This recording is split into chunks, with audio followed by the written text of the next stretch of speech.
Happening right now at the state capitol, opponents of a Democratic-backed climate change bill have gathered for a rally. Yeah, that bill has led to a stalemate in the Oregon Senate. Fox 5's Tyler Dumont is live this morning where those demonstrators have gathered in support of Republicans who walked out. Tyler, good morning.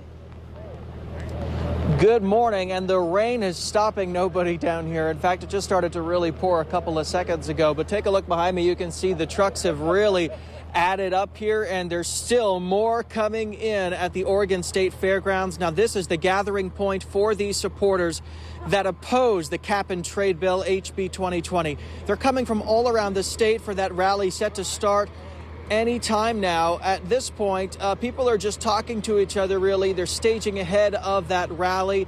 We do expect it to start probably about 9 o'clock or so, although we know we've already seen some people head over to the Capitol. But as we understand it, some of these trucks are going to go over together around 9 o'clock. Now, so far, we've seen loggers, farmers, and truckers here. They've told us they're here to express their opposition to projected higher fuel prices and job cuts that they say would come with the passage of House Bill 2020. They say they also want to be here to show support for the Senate Republicans that have walked off the Senate floor and fled the state, a tactic to stop HB 2020 from passing by the Democratic majority. We understand there is a global warming issue, but this is not the right way to address it. State forestry, as far as I'm concerned, will be shut down, which will make the mill shut down. We will not have a place to send our logs.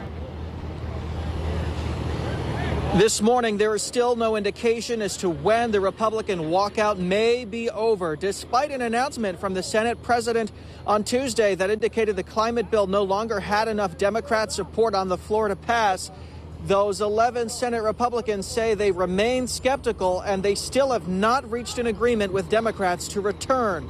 That's not only delaying a vote on HB 2020, though, it's also delaying every other piece of pending legislation, including dozens of budget bills. Now, Republicans are still being fined $500 for each day of absence. So far together, they've racked up more than $13,000 in fines. Meanwhile, back here live at the Salem Fairgrounds, you can see behind me, these trucks continue to come in here. And again, in just a couple of minutes or so, we expect people to start getting ready before they line up and head over to the Capitol again for that rally, which we understand is set to start at 9 o'clock. We're live in Salem. Tyler Dumont. Good day, Oregon.